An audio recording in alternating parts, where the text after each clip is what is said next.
I'm pretty sure it's going now. All right, so yeah, we are recording now.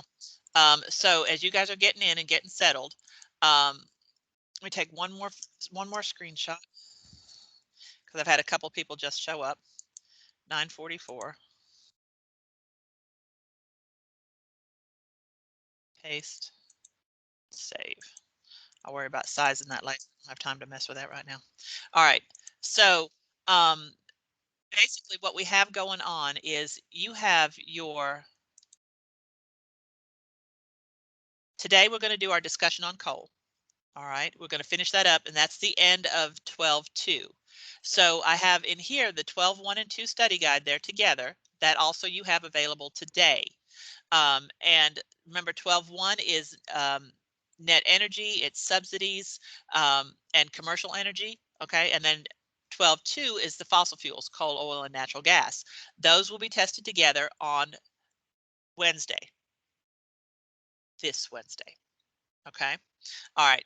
Now, tomorrow, we're going to work all day on your study guide, and I'm not giving you the answers to the study guide, but if you come up with any questions, tomorrow's the day to ask me.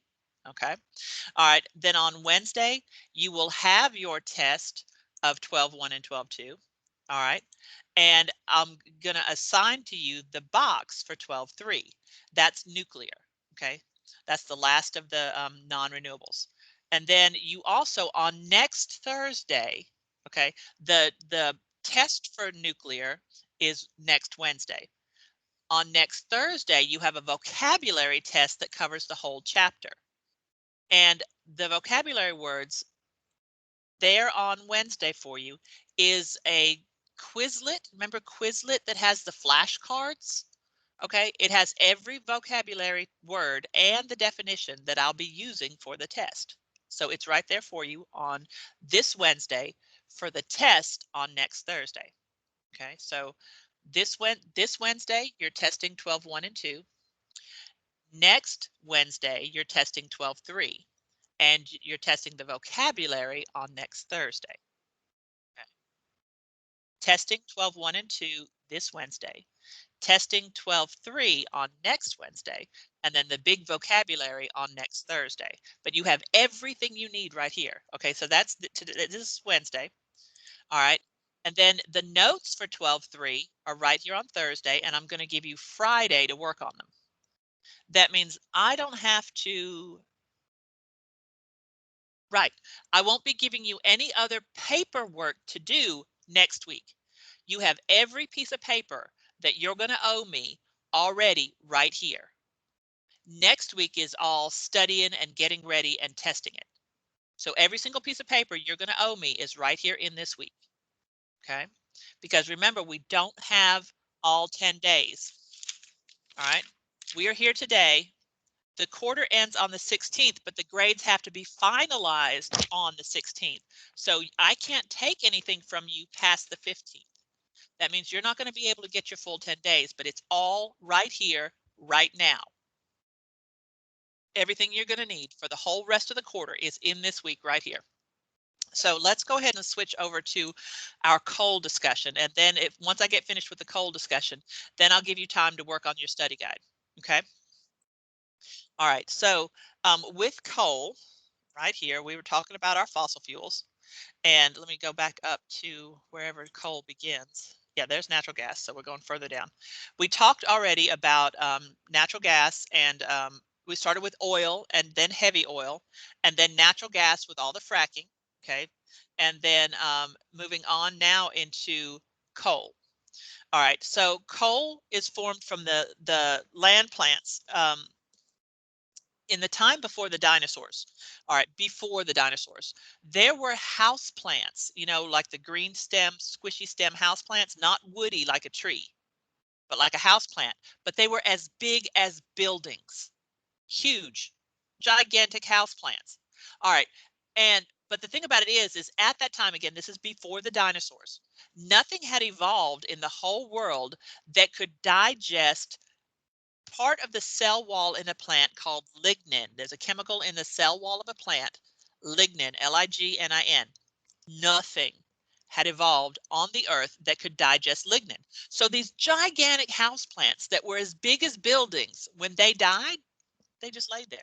And the next one died and just laid there, died and just laid there, died and just laid there because there was nothing that could digest that lignin. So you remember your sedimentary processes? Remember how rocks are made? They packed up and packed up and stacked up till pressure and heat, okay, caused them to be that dead house plant to become coal. All right. Nowadays we have something that's evolved to digest it. So the thing about it is when this is gone, this is why we're not going to get any more fossil fuels. We have stuff to digest lignin now. We'll never make any more of this. But what happened is over the hundreds and millions of years, okay, they buried that down and became coal, which is a solid, lumpy rock stuff. All right. This coal is what we burn in our power plants and in industrial plants. It's the most abundant fossil fuel. Like I said, these house plants were everywhere and they never did digest. They never did, not digest, decompose. They never did decompose. Okay, so they turned into coal for us. Right now we have about 40% of the world's electricity. And in the United States, we're having less and less coal burning in our power plants because we're switching over to natural gas. We learned that natural gas is cleaner than coal, but you have the whole problems with fracking that we talked about. So getting it is not a great idea. So hopefully we're just using natural gas in the interim on the way to green. All right, but we are trying to phase out coal, but it is worldwide the most abundant of all of the fossil fuels. We also burn it in industrial plants when we're making steel and cement. Okay, think of steel. You have to melt metal. Okay, that's got to be freaking hot. So they're burning a lot of coal in the plants that make steel and also concrete. Think about concrete. Okay, we know that we have a big bag of Quikrete. You go to Home Depot and get you a big bag of Quikrete. But where did that come from? Okay, the processes to make cement are as heat and labor intensive as to burning metal. Okay, making cement is a big industrial process and it requires a lot of heat, and that heat also is coal. So we're using coal to do both steel and any other type of metal and cement, and that those factories that are making that are putting coal out and coal smoke and soot out into the atmosphere. Now, when learning about soot, if you've ever burnt the candles that come in a glass jar, that stuff, that black stuff that gets on the edges of the jar, that's soot. Coal puts out soot like that. And soot is very, very dirty and greasy, all right, and it will get in your lungs. All right, so it's very, very damaging. So let's look at our worldwide. Okay, so now this top three between US, Russia, and China, okay, here, these are the proven coal reserves. This is how much we have available to us. We have a bunch. We have more than anybody available to us. Okay, this bottom one is production. How much are we digging out of the ground right now? China is digging, or has been, the book was written in 2015. China was digging tons and tons of it out of the ground to be used. Okay, this is the bottom one. How much are we actually using? Okay, again, China is like using the most. The thing about China, though, China set themselves up with like a 10-year plan or a 15-year plan or whatever it is, but they have a big plan in mind. They knew that they were going to use a whole lot of coal, dig it up, make a big mess, start using it all over the world. Okay, just making a big mess with all their coal, but they knew it was going to be short term. They were using all of this coal to get their global standing to a certain point where now they are ready to shift to greener. They did it on purpose. So at the time this book was written, coal was in their expansion. I mean, China was in their expansion phase where they were using coal just, I mean, almost like they didn't even care how much they used, how much mess they made. But they did it on purpose because they knew that after they got their global economy to where they wanted it, once they were stable and secure enough, they were able to make the switch into more greener economies. And that's the phase they're in now. So their numbers are decreasing, whereas we're second in line for the use of coal. We don't have any kind of 10-year plan. We're not on the way to fixing it unless we actually just step up and fix it. Coal, I mean, China at least has a plan and they're following it. Okay. This is how a coal plant works. Now, this is how any power plant works. Okay. The whole way to do a power plant is just boiling water to spin a turbine. Do you remember enough about your, there we go. Let me get a picture real quick. I've already taken it, so no sense sitting up now. I've already got it. The 954. Paste. All right. Do you remember enough of your physical science that to remember how magnets and wires make electricity? Okay. It starts off with a coil of wire, like a spring, a coil of wire real tight, and you can stick a magnet in it, and you can either spin the coil or you can spin the magnet, either way. Or you can have the magnet outside, and it's real easy because you can shift the pieces any way you want them. You can have the coil on the outside and the magnet in the middle, or you can have the magnet on the outside and the coil in the middle. You can spin the outside or you can spin the inside. It doesn't matter. It all works. All you got to do is to get one to spin. Magnet or coil, doesn't matter which. You get one of them to spin. And that's what the turbine is for. Okay. Once you get that done, you've made electricity. Electricity is not hard to make, not hard at all to make. All right. So what all of our power plants are doing is just boiling water to make steam for the turbine for the spin. Just boiling water. All of this mess that we do to make electricity is only to boil water. All right. So in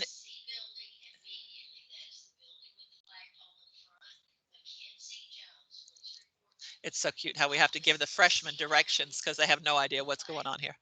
All right. So in a coal plant, you here, the truck drops off here. Can you see where my mouse is? Can y'all see my mouse here? Okay, the truck drops off the coal. They work it up here, drop it in here, and burn it. All right, and then right here, okay, there's water in these pipes. So the burning of the coal is going to create steam.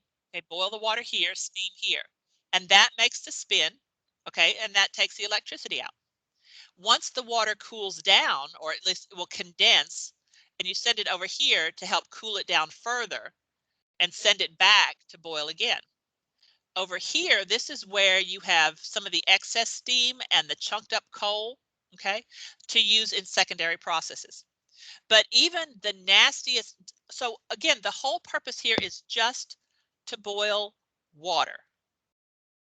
All of this mess that we're doing, digging coal out of the ground, all of the scariness that we do in nuclear that we're going to learn about in the next section. Nuclear, as scary as all of that stuff is only to boil water. Because that's all you need to do to make electricity. You boil your water, you make steam. The steam spins the turbine and spins the magnet and wire, and you've got electricity. So all of this scary, scary stuff that we're doing is just to boil water. And so when you have like solar panels, some of the not solar panels, they're slightly different, but there's a solar type of plant that they center the light and use the heat from the sunlight to boil water. Okay. Or the wind turbine, you don't even have to boil water. The wind's already doing the spinning. You don't even need to boil water for a wind turbine, which is why when we do the good energy in the next chapter, wind is the winner. You don't even have to boil water. You've already got the spin going on. All right. So, but the whole purpose of this is to boil water. And all of this burning of the coal makes very, very dirty, which that's why we are in the US are trying to phase out the coal, okay, and switch it to natural gas. No, we don't want nuclear. Do not want nuclear. Okay, we're going to learn about that later on. Actually, starting on next Monday, we're covering nuclear. All right. So now coal is a really, really dirty fuel. If ever when you are voting, remember, this is the whole purpose. You're not just doing this for me. You're not learning this information for me. You're learning this information for you, because you are going to have to determine how your MLGW is going to be run as you're grown. You're going to have to choose how MLGW works. You're going to have to choose how the US gets its energy, because you will be voting on these things. Okay, and God help us when I start talking about the subsidies on nuclear, how much they're making us pay for this scary crap that none of us want. All right, anyway, subsidies and using coal, whether using coal or natural gas for MLGW, you're going to have to decide this. That's why I'm trying to teach you this. All right, so coal is incredibly dirty. They will say clean coal. It's not. It's not. It's not clean. All right, what they mean when they do that is it's the dirtiest of all the fossil fuels. It tears up. You watch the coal documentary, yes, this last week. All right, you watch the coal, and I'm hoping that when you watch the coal documentary, you saw how bad it damages the earth when they're digging this stuff up. You should have seen how bad this is on people's lungs and lives when they're digging this stuff up when you were doing the coal documentary. That's why I had you do that, because I knew we would have to rush through here. So if you don't remember, you might want to watch that documentary again. Okay, if you don't remember what coal was like. Okay, but it's incredibly horrible as it degrades the land and pollutes the water and the air. It's the 39% of all global emissions of carbon dioxide. You know, carbon dioxide is the one causing the climate change, or the main one, and that is because of coal in power plants and factories. Um, it's the largest emitters of all greenhouse gases. It also puts out sulfur. There's sulfur in the coal, and when you burn that sulfur part of the coal, it makes acid rain. Okay, which is another thing that's contributing to serious health problems, damaging the environment, killing our food. When we think about anything that we eat out of the water, okay, that's come through acid rain has been damaged. Okay. Again, we said here currently China is the world's leading emitter of carbon dioxide and sulfur dioxide because they had that 20-year plan when this book was written. They are on their way to shifting it down. The US is second in place as far as the largest emitter of carbon dioxide, but we don't have a 20-year plan. We don't have anything set in place to automatically start lowering our emissions. We don't have green energy solid enough on the forefront without you guys to help. You guys who need to be either designing the green energy or investing in it or voting for it, it'll be you guys. That's why I'm trying to get you guys to pay real good attention to how this stuff's set up. All right, and then there's that soot that I was talking about here. That stuff will get into health and breathing, premature death, heart attack, strokes. Okay, all of the they call them first world diseases: heart attack, stroke, cancer. Okay, because we are so technologically advanced, these are the things that are killing us: heart attack, stroke, and cancer. A lot of this is caused by the coal production. Okay. All right. And so when they try to tell you that they have clean coal, what they mean is they have like scrubbers on the filters to try to get this soot we were talking about before it gets into the air. But you know enough about air filters. So some of you guys have have air filters in your houses, air humidifiers or dehumidifiers, air filters, or even up in your attic if you have an attic. However, your air conditioner runs. You know what a filter is. We run it on our air conditioners all the time. Okay, and you also know that those air filters have to be cleaned or replaced very frequently. You know this. Okay, these companies who are using basically the same idea as an air filter, they're called scrubbers on the chimneys when they're burning coal. You know that these filters are going to have to be cleaned or replaced very frequently. They are expensive. So only the very best of the businessmen are going to do it the right way. Most of them are going to cut to their bottom line. They're not going to clean the scrubbers as often as they want to because we don't have enough environmental laws in place to make them do so. Again, this is what you guys are going to be voting on. We don't have enough laws to make them take as good a care of their scrubbers. Sometimes they don't even have them. And so only the best business people are going to take care of these. So most of them are still putting that soot out. All right, so that's one of the things that we have to focus with. Okay, there is no clean coal. Okay, so advantages and disadvantages of coal. We have tons of it. I mean, we have plenty. All right, and it's a medium to high net energy. Now, this is the first time we've seen a high net energy anything. That's why coal is so, they want it so bad. That's why they want to use it. It is a high net energy. If you don't count into the environmental damage. Okay, so it's a low, hang on, it's a very low cost if you don't count the damage to the environment or the health of the workers who are trying to get it. Did you tell me you saw the video? What happening to the people who are digging this stuff out of the ground? The health damages are ridiculous. The environmental damages are ridiculous. So if you count that, remember we said it's called full cost pricing? You'll see that again, full cost pricing. So if the price of coal includes the price of the damage to the environment and includes the damage to the health of the workers, then it's not cheap at all. It's not cheap at all if you count in the trouble you're making. All right, the disadvantages are the severe land disturbance, the water pollution, the fine and particle mercury, mercury emissions. Mercury it's a heavy metal. It's like that. I don't know if you guys are old enough to see that Terminator that had that silver guy. All right, but anyway, mercury will kill you. I mean, cancer like almost immediate. Okay, mercury emissions, large amounts of air pollutants when you produce it and when you burn it. Okay, so the future of coal is there is a lot of competition of coal from the cleaner burning and cheaper natural gas. Okay, so what we're trying to do is replace coal with natural gas for the interim on our way to wind power. Okay, especially in the U.S. Okay, so there competition for coal moving to natural gas and then to wind. All right, very few new coal plants are being made, and some of the older ones are getting shut down. Natural gas is on track to overtake. Like I said, it's going to be a good interim, meaning in the middle of. Natural gas is a good in the middle step on the way to wind. Natural gas should overtake coal in the U.S. By the 2030s, and even sooner if we increase the laws on those scrubbers. Those scrubbers that are supposed to clean the soot, if we have better environmental laws in place that are actually being enforced, coal will be out sooner. Okay, we just have to make the laws and enforce the laws, and they'll be out. Okay, all right, so that's the end of the lesson. Let me go through your study guide real quick. Study guide is this one. Okay, remember that we have 12.1 and 2 together on one test. Okay, so that's what this study guide is for. This is for the test that you have Wednesday. Okay, this is for the test on Wednesday. I've got your rubric up here on top, tells you exactly how much each point counts off. Okay, these are the summaries for 12.1 and 2, and it doesn't say to highlight them. It says read and memorize them. But I would, if I were you, highlight the most important stuff so that you can memorize the summaries. Okay.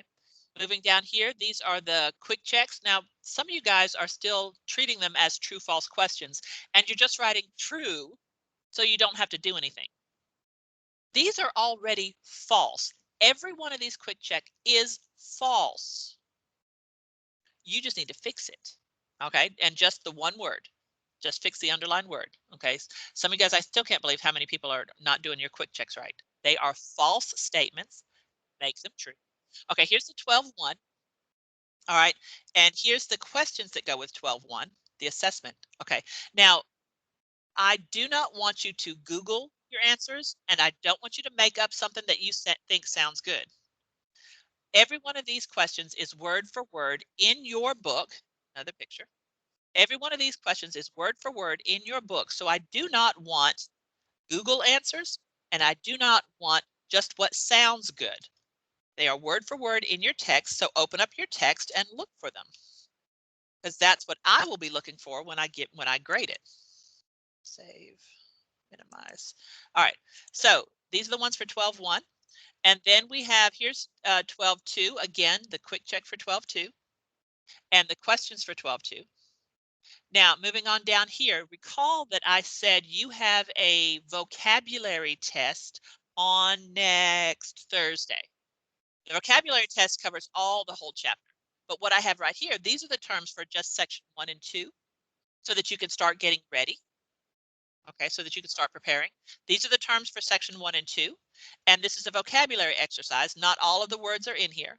Okay. But most of them are, some of them are. Okay, so not all of the words are here, but this is some practice with the vocabulary for section 1 and 2. We will have the whole chapter vocabulary on next Thursday. All right. Now, these are the multiple choice questions, and these are the ones that you will, between these, the matching and these, you will see a lot of these on the test. All right, so I'm going to let you work the rest of today on these the study guide. If you get stuck on something, I'm not going to give you the answers, but if you get stuck on something, you're welcome to ask me. Now, I know for starters, is everybody listening right now? Here's one that everybody's going to ask me about the second law of thermodynamics. Where was that question? I don't know where it is. Are you listening? One of the questions somewhere. One of the questions asks about the second law of thermodynamics. Are you ready to listen? Because I'm going to give you an answer. I'm not giving you an answer. I'm explaining it. You listening? Okay. So the second, if you remember your physical science, and I wouldn't have remembered it, but it's in the book, so they'll explain it to you. But the second law of thermodynamics means that it's like everything moves towards entropy, from order and organized into chaos. And what this means for our the energy uses, we have good, high quality energy that, as we use it, turns into unusable heat in the atmosphere. Energy can't be created or destroyed, it just changes form. So it changes from orderly and organized and valuable into useless, wasted heat. Okay, that's what the second law of thermodynamics has with energy. We start off with good energy and it changes out to useless heat. So when you see that questions, that will help you answer it. Okay, I'm going to let you guys work on your study guide now, and I'm going to start checking. I'm going to check roll and all that stuff that I need to do. Do you guys have any questions before I get you started? Y'all good? Yes, baby. What you got? Where can I find what's that again? The PowerPoint. That I just pulled it up. It was in today. I think I had a copy of it. It where's Schoology? Hold on. Let me pull it up. I'm pretty sure I have a copy of it in Schoology. Yeah, I do. In today's Schoology, there's a copy. Oh, okay. Yep. Any other questions, you guys? And you all know how to get your book. You start it clever. Do not Google your answers. Look up your answers, please. Don't Google them, and don't just put something that sounds good. Look them up. All right, they're all in there. 12, 1, and 2. All right, I'm going to stop sharing the screen. I'm going to turn off the video, and I'm going to check roll and get that entered. All right, just hop on the mic if you need something.